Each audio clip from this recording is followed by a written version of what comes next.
A very good evening to all our viewers. Welcome to this week's edition of The Agenda. My name is Taiwan Jebela, and today I'm joined in the studio by Benitha Nakaambo. She is a member of the ruling party SWAPO and also former president of Neka, that is the Namibia Exile Kids Association. Yes. Yeah. Thank you, Benitha, for being here tonight. No, thank you for inviting me. Sure. And then, of course, welcoming back to the show Joseph Kauandenge. He's Secretary General of Nudo, that is National Unity Democratic Organization, the opposition party that is represented in Parliament. He's a member of Parliament himself. Just welcome back to the show. Thank you. Yeah. Last time we were here, we were with our friend Kadenambo. That's the first time you were on the show. As a matter of fact, you two were my first ever guest on the show. And our friend was never to come back again. Oh, yes. May his soul rest in peace. Yeah. So let's have a conversation. Let's start with, the issue of exile kids. You are one also. Yes. People born in exile. Yes. There's always been this debate for many, many years now that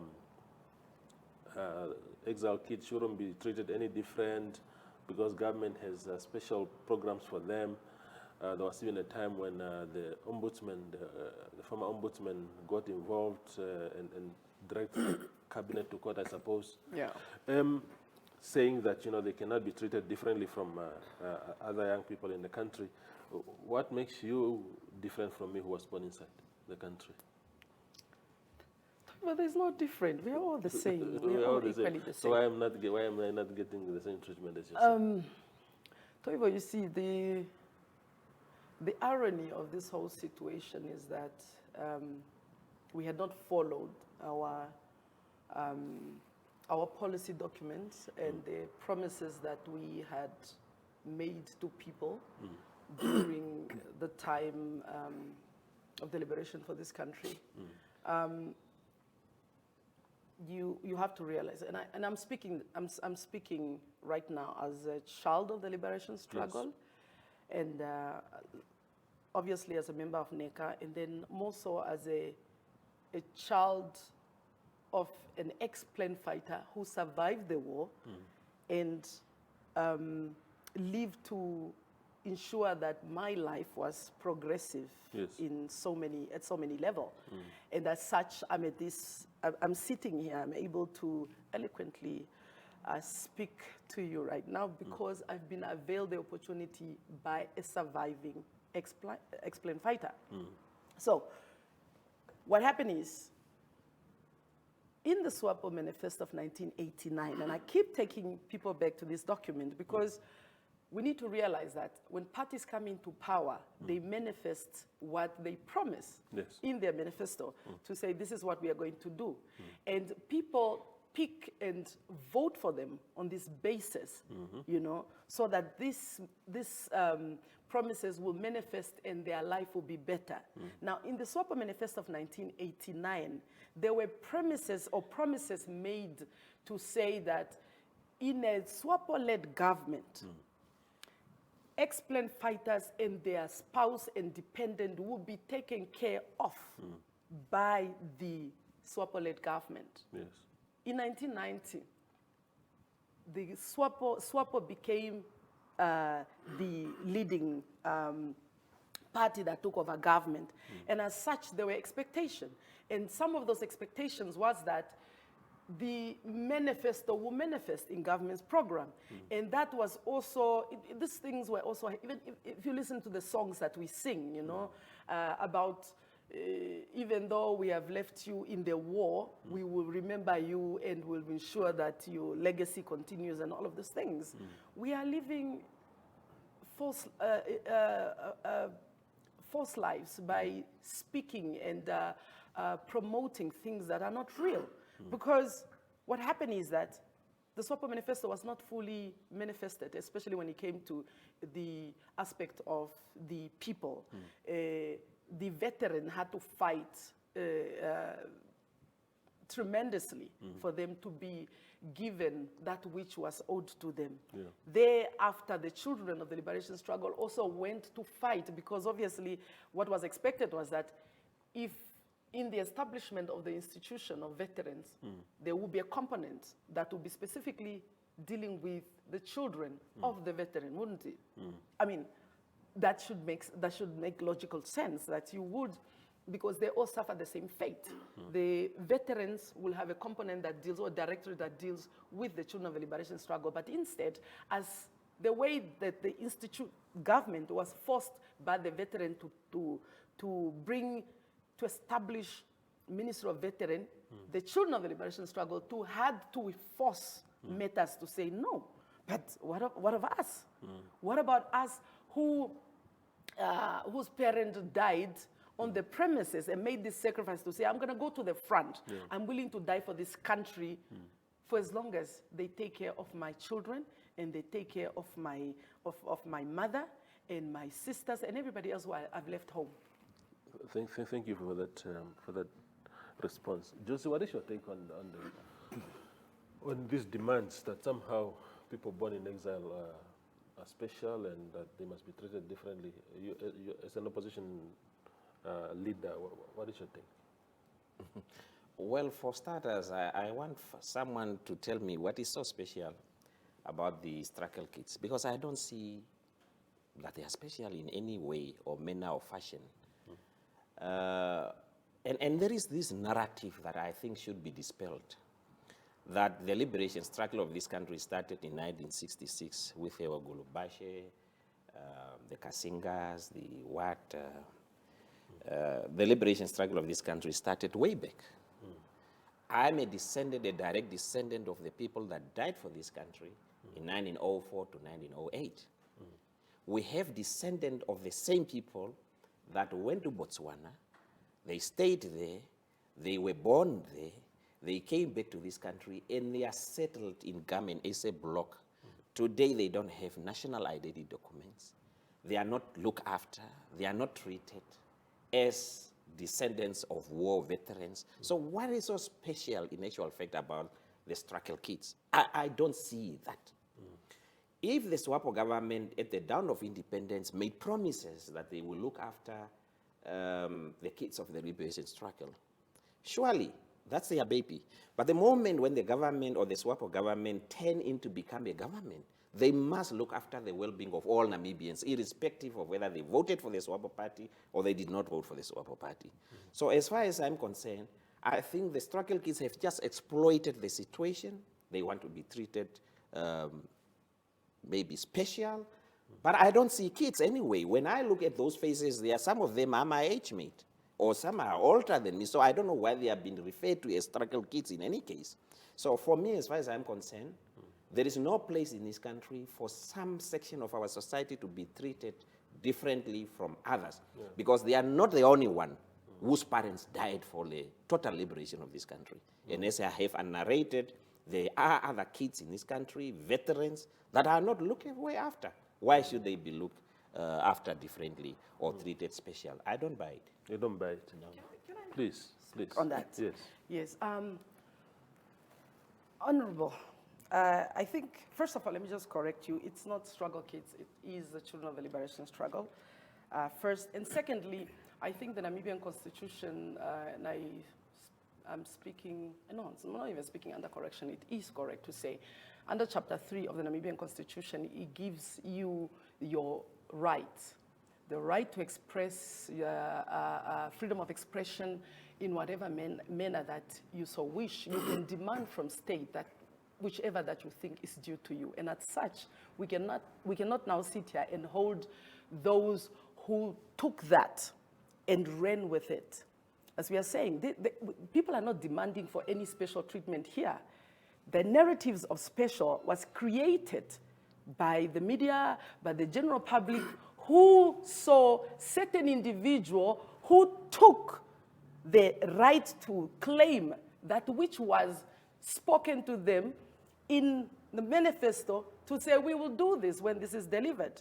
And when they saw that it wasn't, they ran with it to say, no, we will hold you accountable. This is basically Children of the Liberation Struggle holding the SWAPO party accountable for the promises that they made. Now, if states and individual or a citizen decides to call them special on the virtues of the treatment that they are getting, then let it be. But it's not special. They simply held the SWAPO party accountable to say, you said when you're in government, this will be done.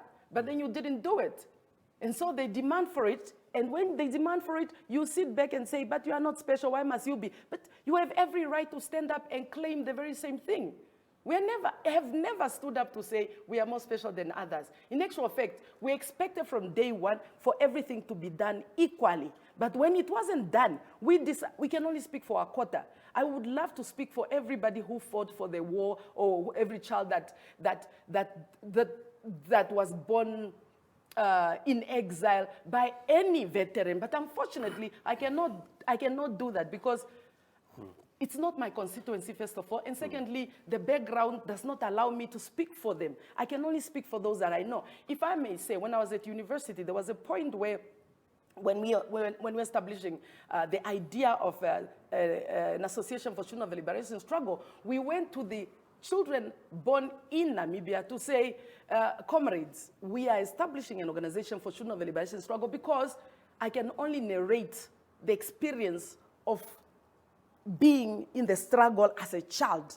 Can you perhaps also establish one for children that were in the country during the liberation struggle so that we can have a sister organization and we can together in harmony demand that is due to us by the party. We talk about accountability and transparency. This is what we are demanding for. But unfortunately, it seems people were reluctant. We know that Namibians are quite reluctant, but we said no. We will demand for that which is due to us, and that we did. Please, let us not put things where they do not belong. The issue of specialization came from elsewhere. It was not from the children of the liberation struggle. Because we are seeing it even right now. So sorry to evil. We are seeing it even right now. We are sitting here comfortably, and now SWAPO is being attacked from left and right center. You didn't deliver. You didn't give us. You are doing exactly the same thing that the children of the liberation struggle did some 10 years ago. The only difference is that you are a little bit late. Yes, please. First and foremost, as Namibians, the rest of us that were not outside this country fighting for the total liberation of this country are not privy to the SWAPO manifesto of 89.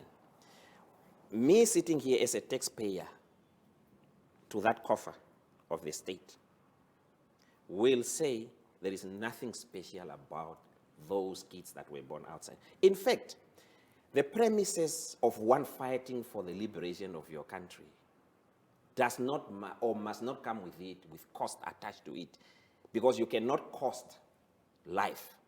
If I volunteered as a Namibian to go outside and fight for the liberation of this country, I cannot fight and then at the same time say, if I die, my kids must be looked after, or what is that I must be compensated for. You fight as a sacrifice for your motherland, isn't it? So anything else there, if it was in the SWAPO party manifesto or whoever outside that said when the country gets its independence, the kids must be looked after, it was misplaced. Because that was a calling for action, that was a conscious calling for one to stand up and go and fight for the total liberation of this country. Now, the Pandora box that we are in is that while we say the kids that were born outside of this country, if they come together under an umbrella and they demand what they think is rightfully theirs, that's their right, it's fine. But equally, they must also allow us, those that are inside the country or that were inside the country, when we say you are trying to be treated special, to say so as well. Because at the end of the day, we are talking about the same state coffer to which all of us contribute as taxpayers. It's not SWAPO money. SWAPO did not come with that money from Lubango or from wherever they came from. We contribute to that tax. So we also have the right to say, no. If you are going to give job opportunities to Namibians, then it must be across the board.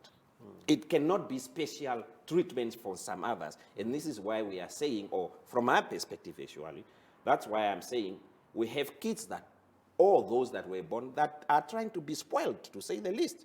Many of these kids have been given jobs. Did they hold on to those jobs? No. Some of them did not even hold on to those jobs because they were wanting something better. We have this on account that some of them did not even turn up for these job opportunities that they were given because they were wanting something different or better. So there is an entitlement coming from them as if Namibia and the Swapo Party owes them. Perhaps the Swapo Party owes them, but the Namibian nation does not owe them anything. Yes. So just on that one quickly, yeah. I think it would be unfair to make presumptions of what we think really happened. You do, in every instances, you do get people who get something and then they fail at it. We have children even in our respective homes where you send them to university, maybe 4 or 5 of them, of which maybe only 3 are able to progress throughout and 1 or 2 fail. But that now we cannot deduce and say that, you know, on the basis of the fact that 1 or 2 people could not hold a job, now we should deduce everything else.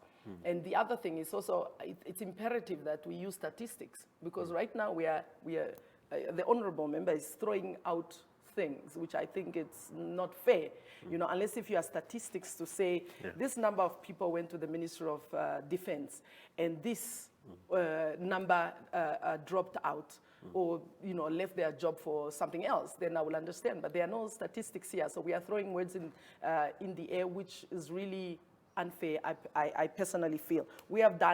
I've got a lot of data of a number of people that have done so well. We have small little percentage, which is even less than 1, that are out of job. But we can't now use that because somebody was angry at a certain media house and decides that because 1 or 2, 3 people left, the 15,000 all doesn't matter. It is truly, truly unfair.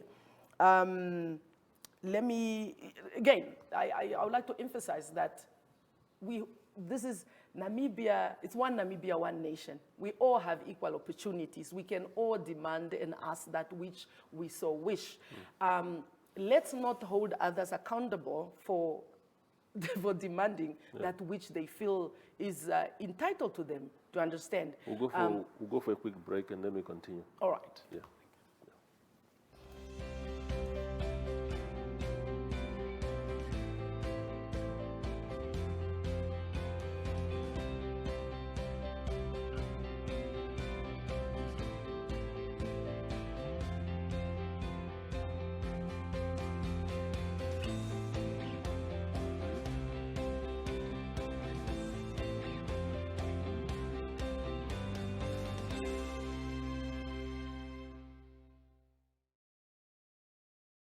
Strike it gold and win 5,000 Namibian dollars in cash with Neo Paints. Simply buy Neo Paints products from the selected range and stand a chance to get 1 of 12 mystery buckets filled with gold paint. All 12 winners will each get 3 extra paint buckets equal to their purchase. 1 to replace the gold paint, the second to use on your project, and the third to give to a charity of their choice. One winner can score another 10,000 Namibian dollars by showing us your creative use of the golden paint. The best project wins the cash. Offer is valid from 27 September to 18 December at your favorite hardware store nationwide.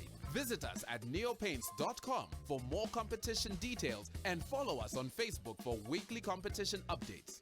Neopaints, a coat of excellence. We continue this lively conversation with Benitha Nakaambo and Joseph Kauandenge. I'll still go back to you, Benitha, to say that what specific circumstances have you, not you personally necessarily, but you as children born in exile, have endured that are so imperative that you must now be compensated in some way? And are those circumstances applicable to each and every struggle kid? Because one of the issues that I have personally, for example, is that for older veterans, there's a vetting process. They have to vet you, it's a back and forth process until there's satisfaction that indeed you contributed to the liberation struggle. Now, if you are just a child born in KwaZulu, maybe never really, you come back, both your parents were alive, they get absorbed into the military and the police. You arrived in the country at the age of 2 only, you haven't missed out on education or anything, you still came to study here. What makes you so special in that case? You don't want to use the term special, but yes. Okay, this is another thing. We speak a lot of the children of the liberation struggle, but we don't really go into the details of understanding who the children of the liberation struggle are. What is the composition of the children of the liberation struggle? Do we even go further to see is the case of Namibia? What happened during the war for the liberation of South Africa? What happened there? How did they deal with their kids that they had at that time? What happened in Angola? What happened in Zambia? What happened in Burundi or Uganda? We don't go to that extent. What happened, for example, in the U.S.? What happened to the children of the veterans of the war, the Vietnam War, for example, the veterans of the Vietnam War? What happened to those? Nobody goes to that extent to understand the dynamics of this. Namibia is not unique whatsoever. The only thing that is unique, let me not say Namibia, children of the liberation struggle, the only thing that is unique in the Namibian case is that the children of the liberation struggle were in the camp and we were born there, to understand. In most cases, if you look at South Africa, for example, and other neighboring countries, you had the freedom fighters were outside. They didn't have camps for civilians.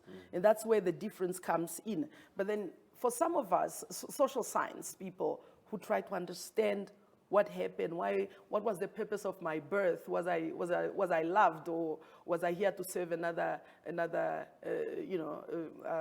serve a system to which I was born?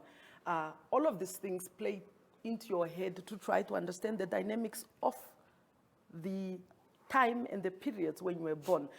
Even if you look at most of the children that were born in exile, you will see the pattern that straight after Kasinga, you had a lot of birth.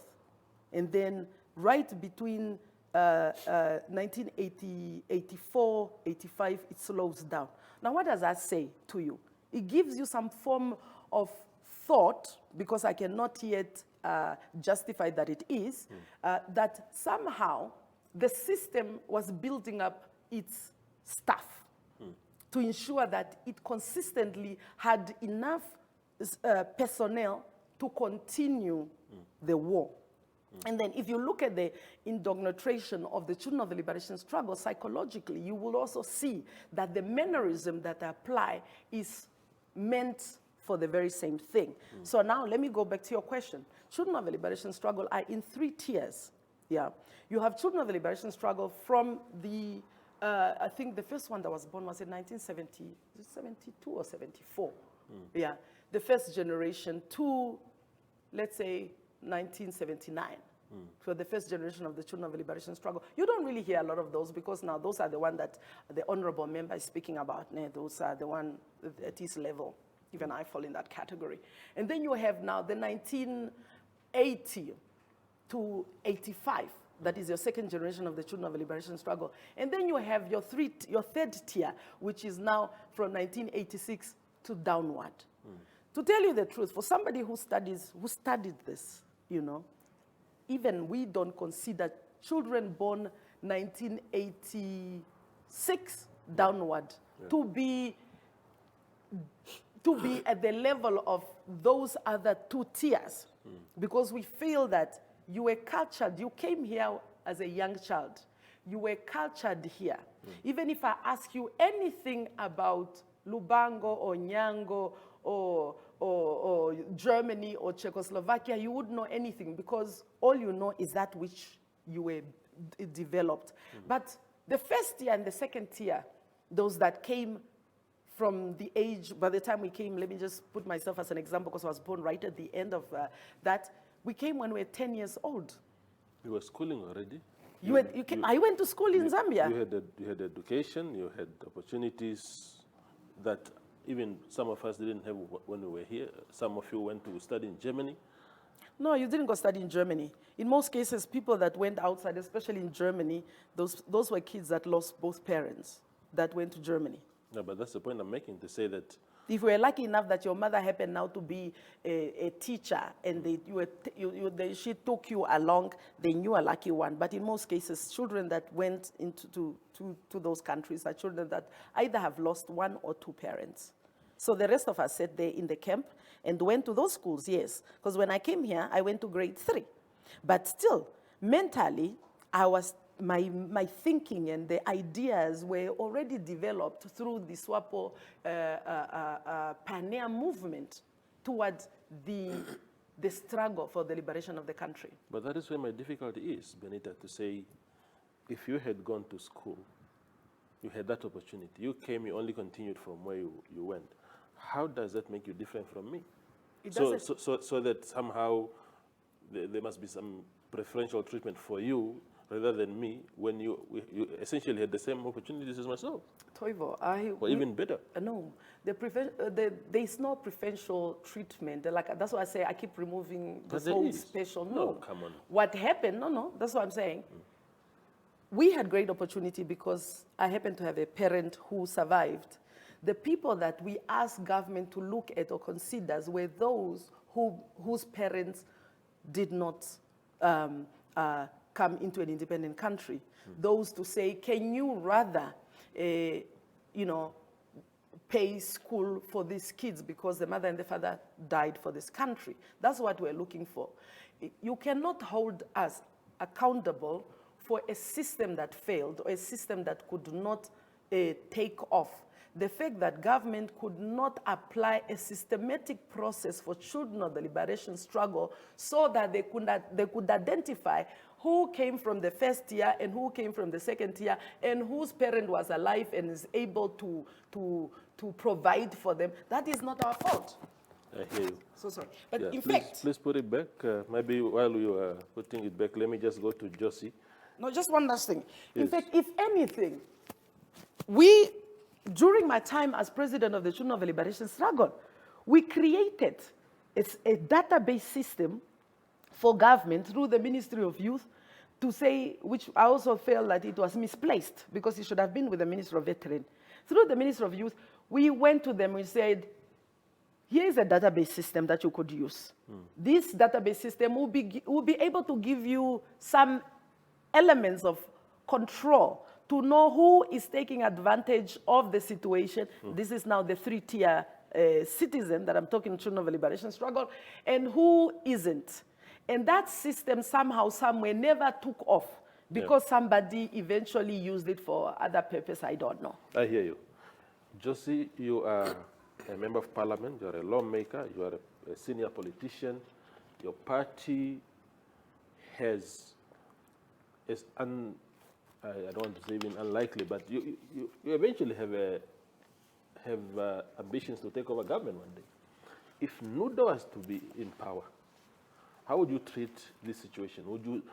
There are programs already in place for children born in the liberation struggle. Will you continue with those, or will you scrap them? What will you do? Well, Namibia is a constitutional democracy. We are a country led and managed by law or laws.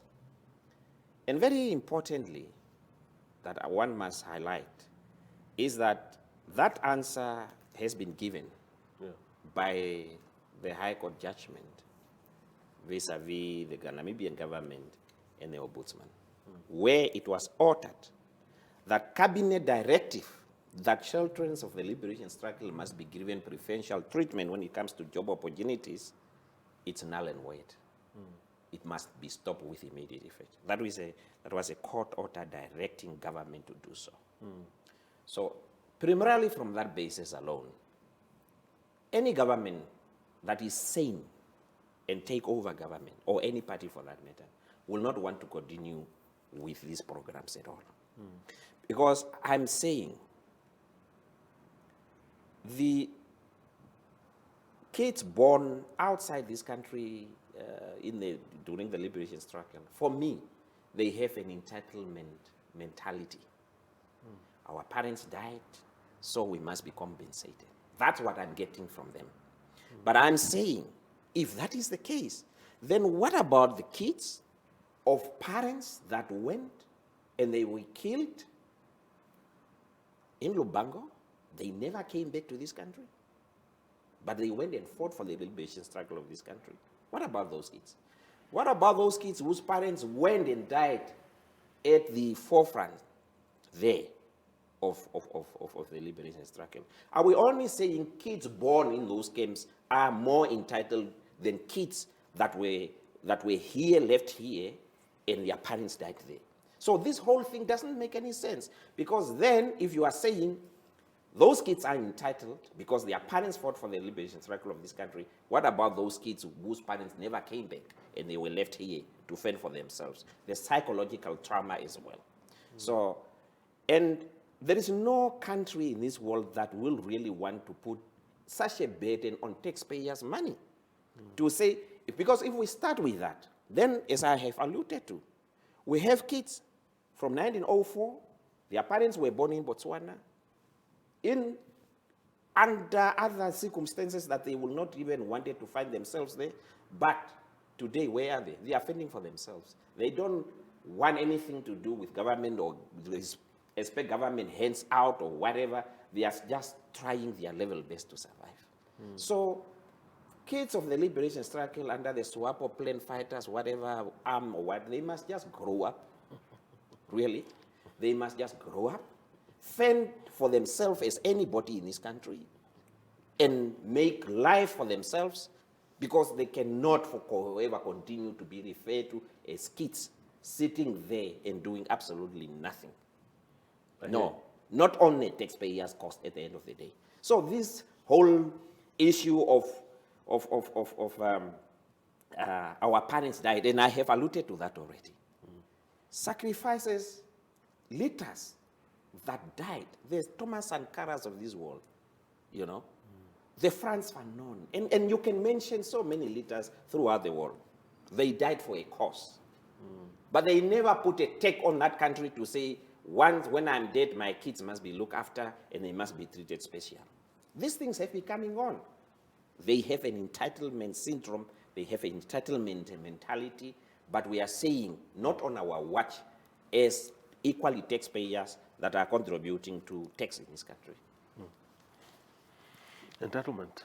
Yeah, it's quite interesting that he says that, because I was sitting here thinking to myself, like, here we are, we are all watching the reparations, the genocide. There's debate about the compensation of the Germans to the Hereros and whatsoever, but here we are debating and saying those others should not. Anyways, let me not get into that. Let me, if I might interject. The genocide issue is not an entitlement. These are two different issues altogether. Children of the German occupation in this country, we as direct descendants of genocide in this country have never for 1 second asked government to treat us special. For all these years, we are fending for ourselves. We are trying our level best under the current circumstances, under the current regime in this country, to fend for ourselves. Children that came from Botswana, whose parents were born in Botswana, because of this war, they are in ASAP, they are in GAM. They have never asked government for any handouts or special treatments.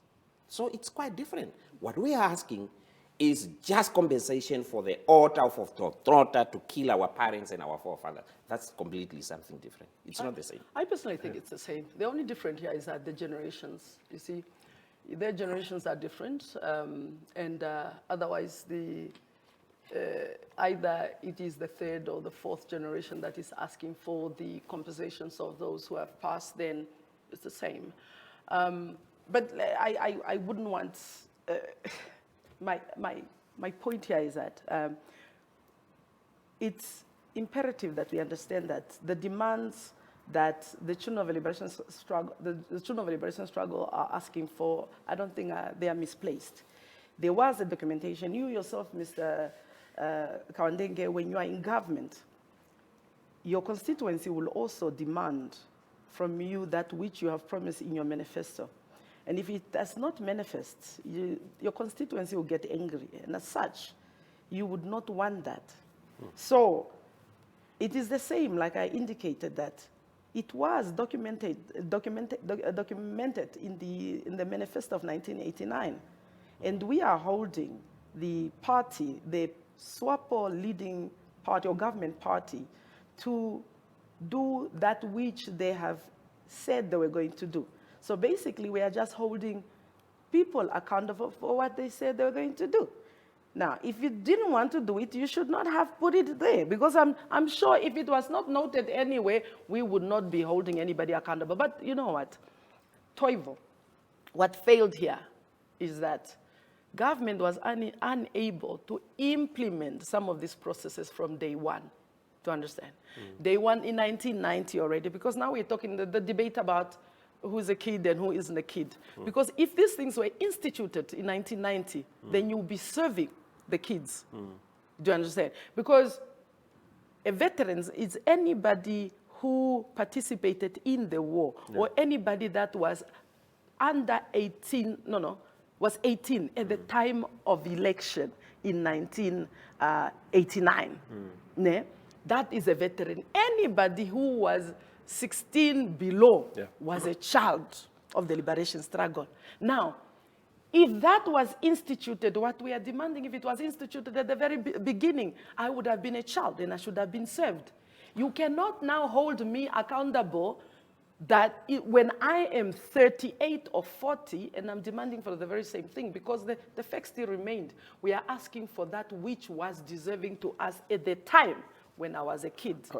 And please, let me make it clear that at the point where we are, at the level where we are right now, I also personally feel that things are late now, to understand. Things were not done perfectly, correctly. There was no proper strategies in terms of employing some of these things. And as such, everything has become so chaotic that even at times where you think children of the liberation struggle are going to be placed, when you say reserve this position for children of the liberation struggle, in many cases you find that it's not even children of the liberation struggle that are placed.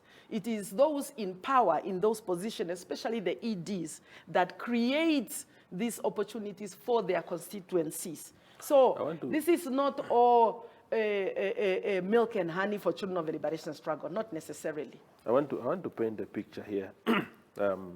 Imagine this, Benitha. So, two veterans of the liberation struggle, a husband and a wife. Oh, yes. They met in Angola or wherever, come back to Namibia, both of them are alive, and then get the benefits that have been approved for war veterans in this country. So they arrived in 1990, immediately get into the police or the army or even more senior positions. They have children. Their children also then get this kind of treatment to say, okay, we have a special program for children born in the liberation struggle, and therefore these are the amenities that we are going to avail to them: education, job opportunities. While your father has a job also, your mother has a job, they got the $200,000 that government is paying out to all war veterans to start projects. There was a 50,000 lump sum that was a token of appreciation also given to your parents. And I am your neighbor. I have parents who are unemployed. Me as a child born in the country do not have a job. Just how fair is that scenario to everybody? Because the country belongs to all of us. Yes, true. Toivo, it's really unfair. You know, it is extremely unfair what you just narrated now. But then equally the same, let me give you a story. Yeah? You are a child of the liberation struggle. Yeah? Your father and your mother both died in the war. Yes. Yeah? They fought in the front. Yes. And somebody else, a certain comrades comes into this country, goes into leadership, can access all government resources, probably never even been to the front, can access all government resources. And now because, and then immediately now institute an organization quickly because now they're being threatened by those that are still around, and then create a policy that doesn't necessarily serve the children of the liberation struggle in its actual sense, but the children of how do I put it? The children of the veterans born in an independent country. How does that lie with you? Because you see, that's why you don't understand. The veteran, the dependence of a veteran as it is right now in the Veteran Act does not speak to me or to any other person who is over 21. It doesn't. It benefits children of the comrades who were born in this country. And this is what we were also fighting. To say, look, then your definition of dependent is misplaced. I hear you. We'll go for it's misplaced completely. Because the beneficiaries are those that you are talking about, those who were born in this country, lived in this country, had the same opportunity in this country, just like the rest of, just like everybody else. It does not serve me. Because apparently, according to the Constitution, as soon as you are 21, you cannot benefit. You are no more, you are no more a child, but an adult. And now remember, when was this institution established? It was when most of us were over 21. So why not take care in some other form? We'll go for a quick break, and then we will continue.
We continue with the last part of the show, still with Joseph and Benitha.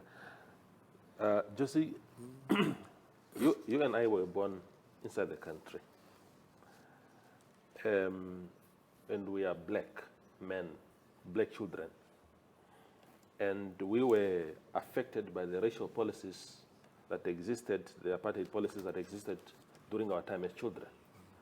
Our opportunities to what we have today were not there. Somehow, the effect of war, the effect of colonialization and apartheid wasn't just reserved for people born in exile. We suffered too. Why can't we also then be, how do we justify then a system that says, no, Toivo, you were born in the country, Benitha, you were born on the other side, but your circumstances, Benitha, were different, were more harsh than yours, Toivo, and therefore we are going with Benitha. That can't be fair. No, I totally agree with you. You know, some of us that were a little bit older, 85, 86, up to 89, we actually felt the brand of the South African police force in this country. Because whenever we went to meetings as kids and we attended, you could see tear gas being thrown around, we could be beaten. Not necessarily that we have been at the forefront or at the podium, but in that process, as young people, we also really were affected by the apartheid regime at that time. Now, that's why I'm saying that in the preamble of the Constitution of the Republic of Namibia, that preamble is a promise. There is promises made in that preamble that this country comes from a history of war and apartheid, and this country is established as a unitary state that will look out after all Namibians, irrespective of their political affiliation, color, sex, creed, whatever. It's a promise that the people of Namibia made when they wrote that constitution, our forefathers. So it fit purpose. And even if you talk about the manifestos and what have you, all parties, when they went to the Constituent Assembly, had manifestos. They perused through those manifestos, and out of these parties' manifestos, they made one document called the Constitution of the Republic of Namibia. Now, if at that time the SWAPO party had promises made in their manifestos to its people or its constituencies, and they failed to bring that promise within the confinement of the Constitution of the Republic of Namibia, sorry, that's not our baby.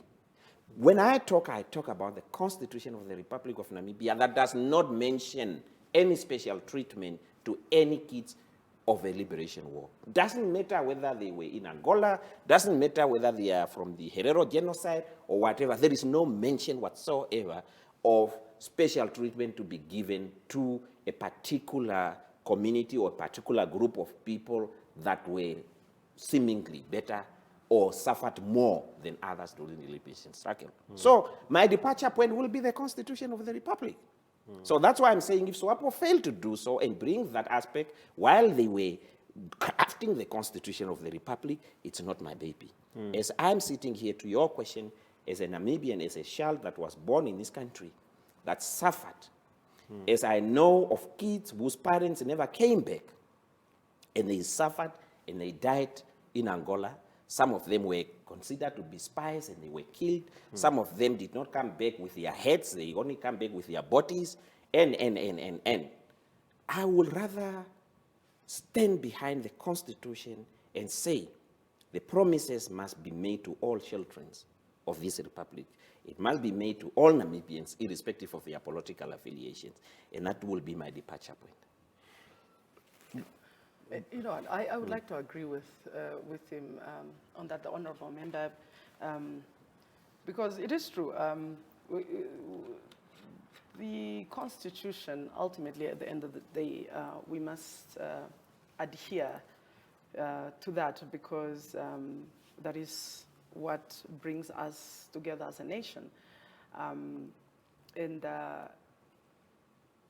I agree with you that maybe SWAPO could have done more to say, look, we are sitting with this, and how do we deal with it? But then again, if you look at the predicaments that the Constitution, also the predicaments of the negotiation for the state of this country, I don't think there was really a room for smaller little program that needed to be accommodated at that time. I think there was also an element of people were exhausted. People needed this country to become independent as soon as possible. And then all other programs will be implemented on a later stage. I think that's, you know, everybody was in a hurry. South Africa, you know, the white minorities were also tired of their children being sent to war, especially during the Kwitokwana Valley. A lot of South African soldiers died there when they crashed with the Cuban soldiers, and the Namibian SWAPO also a lot of people, a lot of life were lost, and people were tired. They needed to come to an element of peace. And I don't think at that level now, the concerns were now on the how we're going to deal with the smaller, minor issues that we also have. The idea was you need to bring this prospect in terms of how we're going to govern. How do you harmonize? How do you bring solidarity and peace to people from different religious, different political views and all of that? And then as soon as that was established, then we can now go to the components of how to deal with these issues there and then. But unfortunately, like I said, I bring it down again to lack of proper strategic, the implementation thereof of some of the strategies. Because things were there. The implementation of some of these things, if only they were implemented, we would not have this situation right now. I've indicated the program or the manifesto needed to manifest in government, because at the end of the day, every 5 years, you should go back to your constituency and say, I would like to go into power, I would like to be voted again on the basis of the fact that I've done A, B, C, D. Now, how do you then come back to me and say, but I want to be voted, but that I haven't done this? Wouldn't you try somehow, somewhere to do it? And this is the thing there, where we're saying the implementation of what you have promised is what we are on. We have not just woke up one day and start demanding from state. And again, it's not special. There's nothing special about it, because it was documented as something to be done. And they're also very, very important, I must indicate, when we were formulating a database system for the Ministry of Youth at that time, we were not looking to only serve the needs of the children of the liberation struggle. We were looking to serve the interests of all the youth of this country. Because we said, if any, there are two ministries that are very, very important that government must pay attention to. It is MURT, Minister of Urban Rural, and the Ministry of Youth. But even as you have it right now, as we sit here, if you look at the vision of the Ministry of Youth, it is misplaced. You speak more of sport than youth development, and you expect to not have the same issue as we are having today, 20 years later on, speaking about something else that is not children of the liberation struggle. We need to admit to say, look, the problem is not the issue of the children of the liberation struggle and their demand. The issue, it was the inability for government of SWAPO at that time to implement the program effectively and efficiently to ensure that these children are served within this period of time, and we move on to others and we build a nation. That is the problem. Just an intervention. Yeah, yes. I wholeheartedly agree. But then, let's admit that the leaders that knew that they have made promises to their constituency failed miserably to look after that interest or that special group. What they did then but is it's that... not special. What they did, especially in the sense that it's a special category. That's what my definition of okay, special. that category. Yes. But then they brought in affirmative, what? Affirmative action into government policies. And they themselves become overnight millionaires at the expenses of most of Namibians, because you will have ministers that can buy farms on their own accord, collateral at the banks and whatever, but they also got on the back wagon of affirmative repositioning, whatever you call it, affirmative action, right? Yes. So they failed there miserably as far as I'm concerned. And they should have perhaps put this special category under that affirmative action, not singly-handedly put them there to say they were born in exile, so they need to be treated differently from the rest of Namibians. They could, because they are the people that are in power. Surely they have the machinery of state to be able to say, okay, how do we accommodate these kids into government programs? Why can we not use affirmative action and those policies to empower them, instead of creating something totally different that have been so upsetting to many Namibians, because they were asking the same question as to say, what is so special about them if my parents actually also died? If my parents never came back to this country? And this is where the problem started. True. And I agree with you, comrade, honorable member. The problem here, what we need to focus on is the issue of how it was presented, how it was not strategically worked out, how there was no a plan of action in terms of implementing this. There is nothing wrong people demanding from the government that which they feel is deserving to them. We just need to properly put it in a place where we know it can be accommodated and can be understood by all those that are involved. But the mannerism in which really the SWAPO government took this issue, it was unfair and created animosities for children of the liberation struggle as a result.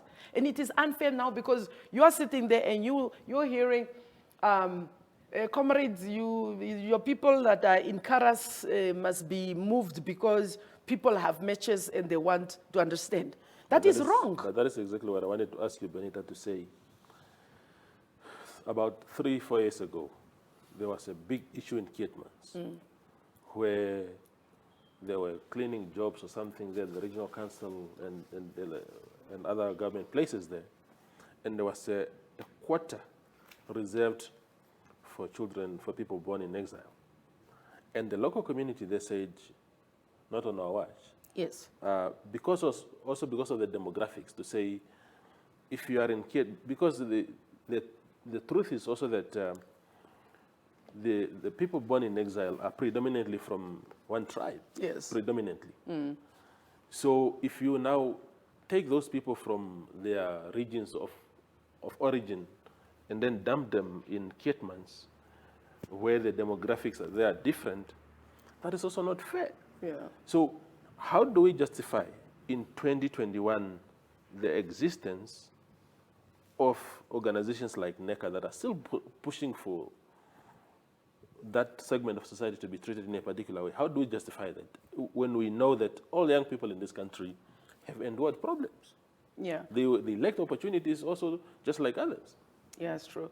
At the moment right now, at this point in time, I cannot speak for Neka's leadership, but... Yes, of course, but you're still a member. But yes, as a member... And a former president. Yes. I don't think we cannot speak for that. We don't speak for disunity. You know, if anything, one Namibia, one nation. Like I said, we would have preferred, and all of this thing that I'm saying is things that we would have wanted to happen 10 years ago, or even earlier, when we started negotiating with government to say, look, you only have 5 years. People are tolerating this because they are sympathetic. You have 5 years to sort this thing out. We give them a plan to say, this is how you should sort these things out. Yes. But instead, certain individuals saw it as a, opportunity for them to use it for their economical means, yes, as opposed to for the intended purpose. And that was really unfair. Even the system that I'm talking about, it saddens me that I was moving my private capacity from one corner to the next corner, and even specifically said, when you are done with this, this program should be accommodative to include all Namibian young people. The ministry can use this program to have factual information about the youth in this country. Yeah. And the Prime Minister can sit in Parliament comfortably and ask for information relating to the statistics of youth employment, the statistic of unemployment, yes, and so on from this database. But instead, somebody sat on it and somebody capitalized on it, and it made me really, really angry to a point where I wanted to sue government, But for some of us, they say, no, but comrade, you were doing it for your government to understand. Yes. How would you want to claim? It makes us angry. If run out of time. So, but it's, but sorry, just quickly. But the issue is that we need to be holistic in terms of where we are going or where we're moving. It is unfair, seriously, to be divisive at this point in time, but equally the same, we also need to avail everybody an opportunity, yes, in this country. Benitha Nakaambo, thank you very much for coming today. Thank you very much. Appreciate your time. Josie, appreciate your time. Thank you. Yes. That was the agenda for tonight. Thank you for watching and good night. Make sure you catch Africa Good Morning every weekday from 7 a.m. to 8 a.m. with a rerun from 8 a.m. to 9 a.m. hosted by Aina Raizakweyo and myself, Ashwin Dedi, as we bring you all the news you need to know happening in the SADC region and beyond.